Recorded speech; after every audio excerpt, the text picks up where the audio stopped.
Economic development में आज हम एक कदम और आगे बढ़ेंगे। आज हम जो हमारा चैप्टर है redefining the role of the state, उसके तहत दो बहुत महत्वपूर्ण टॉपिक पढ़ेंगे। पहला, सिमरन आओ यार, आओ मेरी तरफ आओ, ये तो कुर्सी भी थोड़ी ट्विस्ट करो यार इधर को।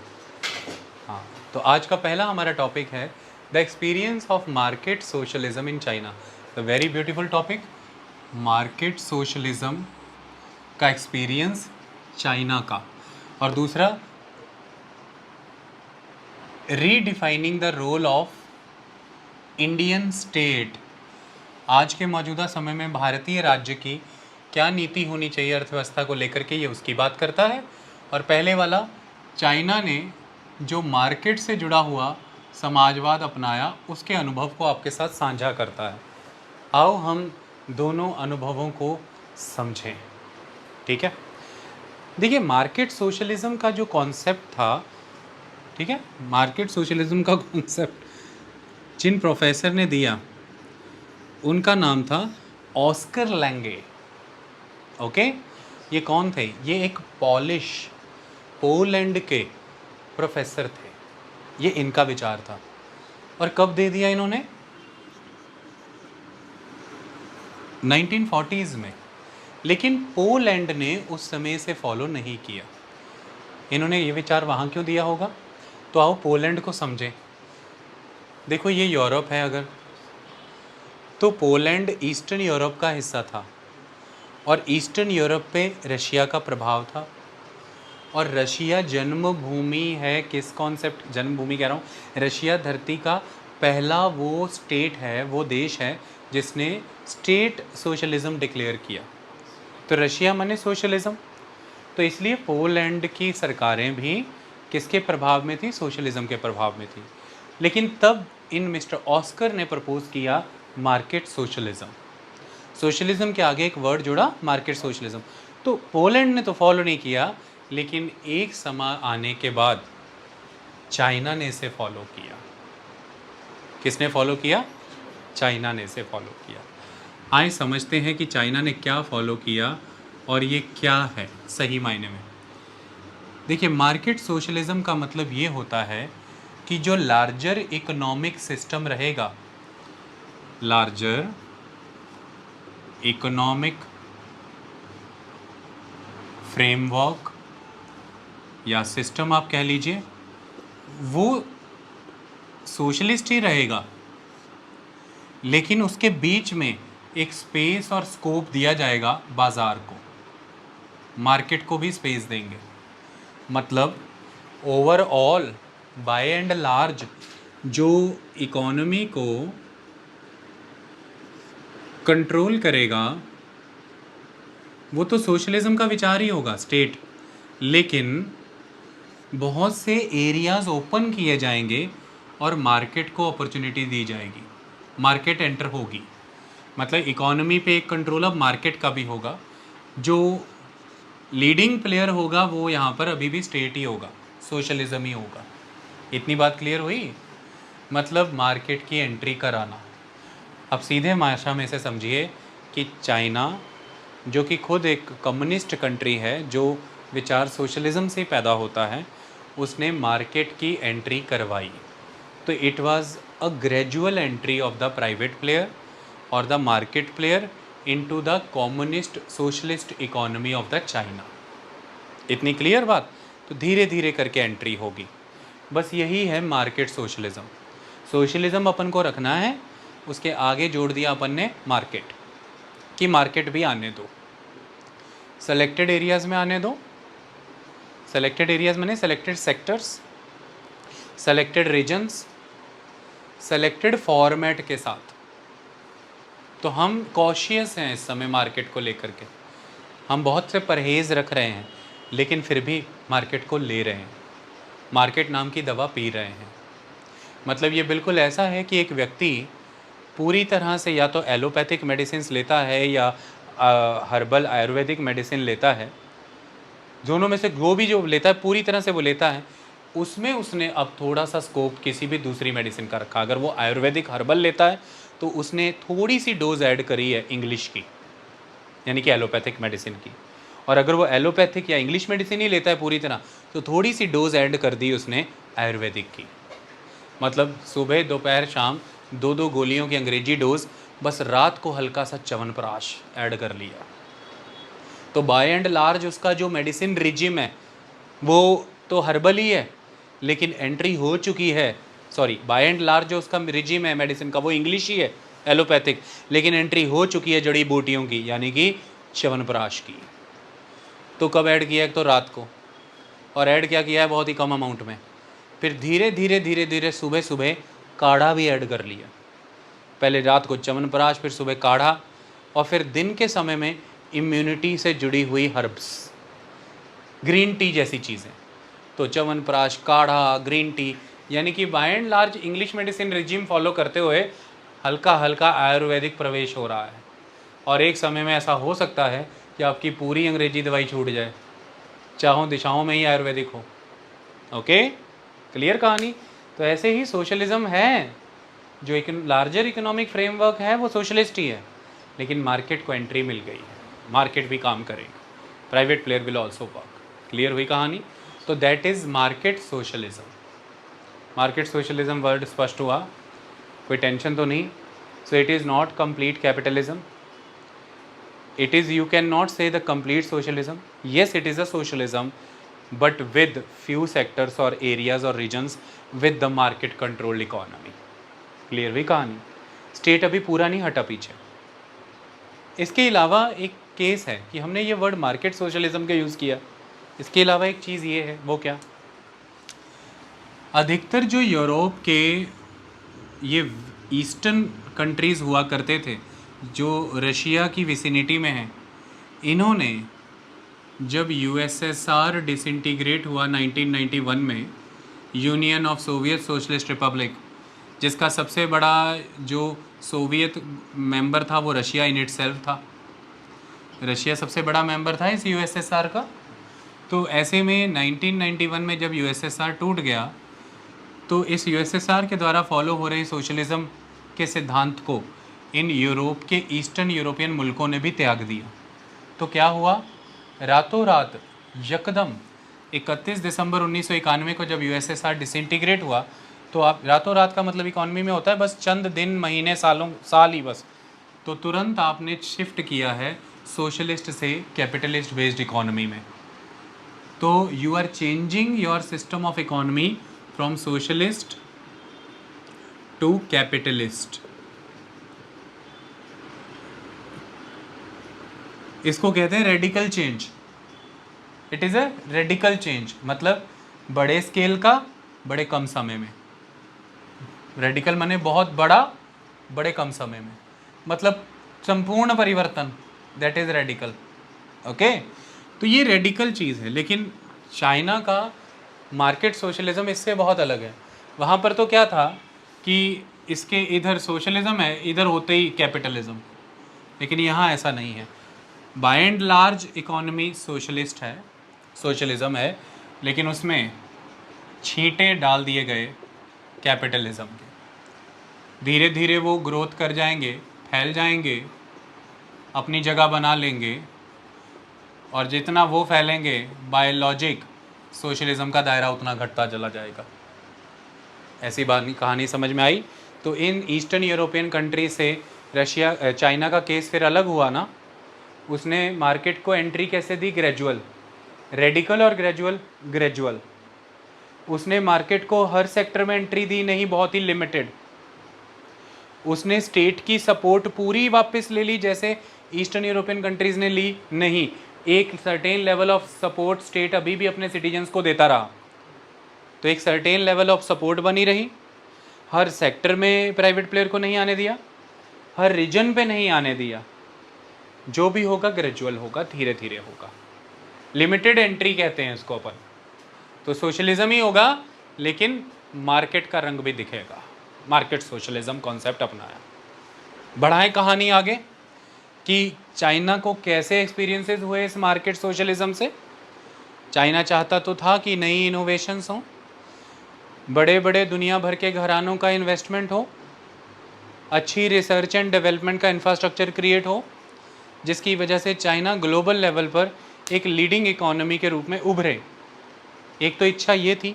दूसरी इच्छा, यूएसएसआर के तहत पालन किया जाने वाला सोशलिज्म का सिद्धांत अब पूरी दुनिया को दिख रहा था पिछड़ गया है, क्योंकि वो बड़े बड़े हैवी इंडस्ट्रीज़, बड़े बड़े उद्योग धंधे अब सफल नहीं रह पा रहे थे। इसी के तहत यूएसएसआर खुद भी टूटा और ईस्टर्न यूरोपियन कंट्रीज़ जो यूएसएसआर की सोशलिज्म की आइडियोलॉजी को मानती थी वो भी अब छोड़ रही थी उसे। तो चाइना को ये दिखता था कि अपना सर्वाइवल अगर कंटिन्यू रखना है तो भी हमें सोशलिज्म से अब बाहर आना होगा। तो एक तो विश्व जगत पर अगर हमें लीड करना है तो भी आना पड़ेगा, दूसरों खुद को अगर विश्व स्तर पर बनाए रखना है तो भी आना पड़ेगा, क्योंकि समय के बदलने के साथ नई तकनीक आनी थी।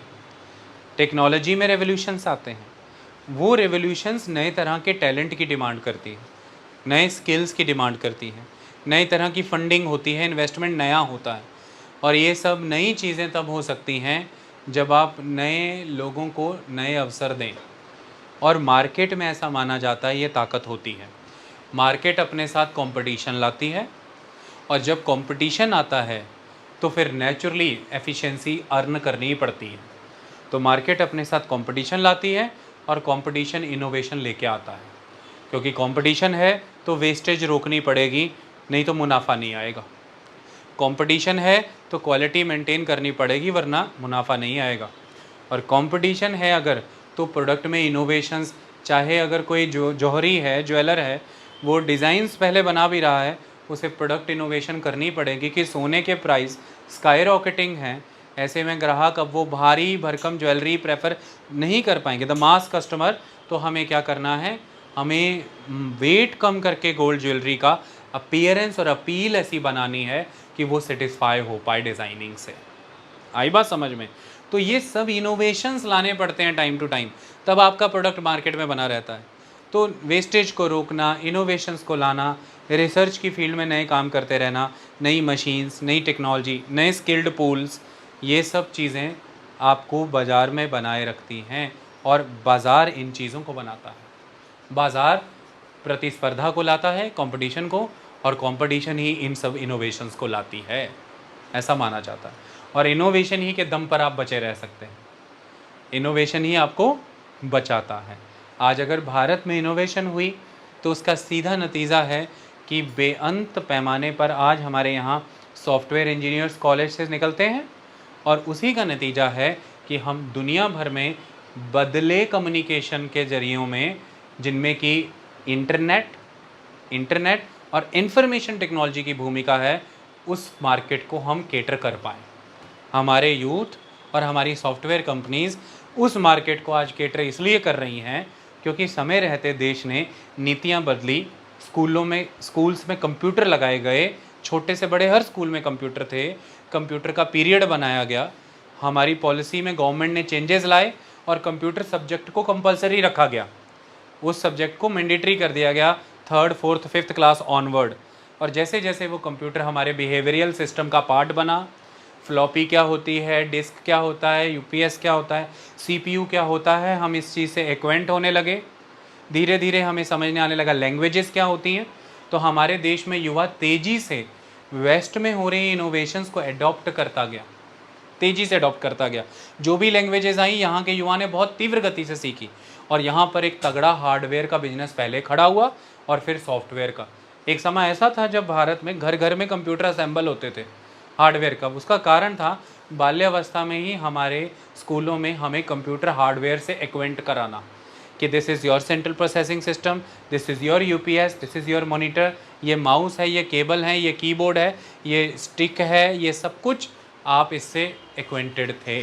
अगर ये शिक्षा नीति में बदलाव लाके 1990s के दौर में ना किया जाता तो आप इन चीज़ों से एक्वेंटेड ना रहते तो दुनिया भर में हार्डवेयर में जो बूम आया था भारत उससे चूक जाता, भारत उससे पीछे रह जाता। और फिर दुनिया भर में सॉफ्टवेयर में जो बूम आया भारत उससे भी चूक जाता। और दुनिया भर में जब ऐसे बाज़ार पैदा हो रहे हों हार्डवेयर और सॉफ्टवेयर के, और भारत का युवा और भारत की अर्थव्यवस्था अगर उन बाज़ारों से फ़ायदा नहीं ले पा रही तो भारत फिर विश्व स्तर पर अर्थव्यवस्थाओं से ही चूक जाएगा। अगर भविष्य की वर्ल्ड मार्केट्स ऑटोमेशन के इर्द गिर्द घूमने वाली है, सेंसर्स के अराउंड घूमने वाली है, सेमीकंडक्टर चिप्स के अराउंड घूमने वाली है। ऐसे में अगर भारत की नीतियाँ आज नहीं बनेंगी तो 15 साल बाद उस अपॉर्चुनिटी से भारत चूक जाएगा। यानी कि अगर 4 साल बाद ओलंपिक होने वाला है और अगर मैं आज से आपको प्रैक्टिस नहीं करा के तैयार करता तो 4 साल बाद उस ओलंपिक से आप चूक जाएंगे। ओके, तो इसीलिए एक प्लेयर मेंटोर के रूप में, एक कोच के रूप में 2, 4, 5 साल बाद क्या होने वाला है, सरकार एक मेंटोर की तरह होती है। उसे पहले से ही कानूनों में, नीतियों में बदलाव ऐसे लाने पड़ते हैं, इंफ्रास्ट्रक्चर में ऐसे बदलाव लाने पड़ते हैं कि जब वो होगा भविष्य में, उससे जो लाभ हमें मिलना है वो हम ले पाएँ। यही कारण है कि पूरी दुनिया में जब इलेक्ट्रिकल व्हीकल होंगे तो पहले ही, आज से 4 साल हो गए भारत को ये बात कहते हुए, उन्होंने अपनी नीतियों में ही पहले ही वो चीज़ इंड्यूस कर दी। तो उसी कारण से आज हमारी बड़ी car manufacturing companies international alliances करके उस दिशा में अपने प्रोडक्ट बना रही हैं, वो निवेश कर रही हैं। और अगर इसमें हमारी कंपनी आज चूक जाती तो 2030 के बाद जिस कार में बूम आने वाला है, ये उसका मार्केट शेयर होल्ड नहीं कर पाती, ये लूज़ हो जाती। और ऐसे में फिर हमारे उद्योग धंधे, हमारे पूंजीपति और हमारे रोज़गार कॉम्प्रोमाइज़ हो जाते। समझ में आई? हमें उनकी शर्तों पे चलना पड़ता जो कंपनियां वो वाली कार बना रही हैं। वो तड़स ना रही होती भारत आने के लिए, हम मजबूर होते उन्हें बुलाने के लिए। ये इंपॉर्टेंट चीज़ है। ओके, तो द थिंग इज कि समय रहते वो बदलाव, तो मार्केट कंपटीशन इंड्यूस करती है, कंपटीशन इनोवेशंस लेकर के आता है, और यही इनोवेशंस हैं जो लगातार बदलते वैश्विक ग्लोबल बाज़ारों में जो संभावनाएं पैदा हो रही हैं उसमें आपका शेयर क्रिएट करके देता है। तो ये ज़रूरी होता है। आई बात समझ में? हर देश की अपनी ज़रूरतें हैं और उसे बदलते विश्व की अर्थव्यवस्था को देखते हुए, अपने सोशल, इकोनॉमिक, पॉलिटिकल सेटअप को देखते हुए जरूरी बदलाव समय समय पर करने हैं। कोई hard and fast formula economy में यूज़ नहीं होता, याद रखना। क्लियर? ऐसे में ही ऐसा माना जाता है कि चीन ने 1980s के दौर में ये परिवर्तन लाने शुरू किए कि वो धीरे धीरे धीरे बाज़ार की तरफ बढ़ा, वो सोशलिज्म से मार्केट की तरफ गया। तो चीन को 2 युगों में बांटा जाता है। वो कौन सा? पहला युग है माओ जेडंग का युग। माओ जेडंग, आप उन्हें अलग अलग तरीके से जानते हैं। एक तरफ उनका नाम इस तरह से लिखा जाता है, TSC आता है यहाँ पे। कई लोग उन्हें ऐसे भी जानते हैं। ओके, तो माओ जेडंग, सिंपल, माओ को मानने वाले द माओइस्ट, माओ को मानने वाले द माओइस्ट, माओवादी। तो माओ ने एक सिद्धांत दिया, वही है माओवाद, और उसे मानने वाले माओवादी है, द माओइस्ट। अब आप उन्हें किस नज़र से देखते हैं या मौजूदा समय वो क्या गतिविधि कर रहे हैं वो अलग बात है, पहले समझ लीजिए। तो माओ का जो दौर है, द माओ रिजिम, उसमें जो बेसिस है, जो फोकस है, वो इस बात पर है, सोशल डेवलपमेंट पर फोकस है। किस पे फोकस है? सोशल डेवलपमेंट पर। मतलब सीधा उसने स्टेट की रिस्पॉन्सिबिलिटी लगाई, यानी कि देश की, राज्य की रिस्पॉन्सिबिलिटी लगाई कि आपको एसेंशियल सर्विसेज देनी है, इट इज़ योर रिस्पॉन्सिबिलिटी। और उसके तहत क्या हुआ, इस माओ रिजिम के तहत चीन कुछ चीज़ों में अच्छे कीर्तिमान स्थापित कर पाया। वो क्या थे? Education, health, land management,